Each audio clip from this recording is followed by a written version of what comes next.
מצאתי מלא דברים מגניבים של צ'יטוס שאין בארץ, במיאמי, אז בואו נפתח את זה ביחד. הראשון נראה כמו פרינגלס כזה. רגע, מה? למה זה כדורים?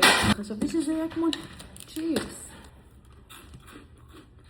וואי, טעים.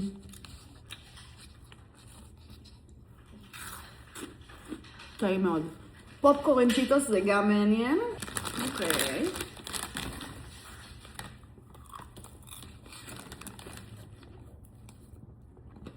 וואי, זה טעים, זה פשוט פופקורן עם מלא כאילו טעם של צ'יטוס מעל. לא יודעת אם נתקלתם בצ'יטוס הזה, אני ראיתי את הפרסומת החדשה שלהם, נראה מגניב. זה אמור להיות בטעם מלפפון חמוץ או משהו כזה? יש איזה ריח של מלפפון חמוץ באמת. טעים? לא כל כך. אוי, זה חריף.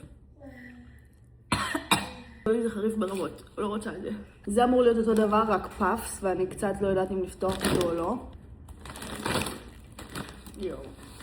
לזה יש עוד יותר ריח של מלפפון חמוץ.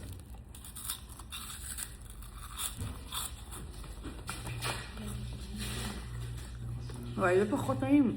זה אמור להיות איזה דבר, לא? וואי, זה חריף ברמות. נראה לכם שיש עוד דברים מיוחדים של צ'יטוס שלא ראיתי? אני חייבת לחפש, תכתבו לי.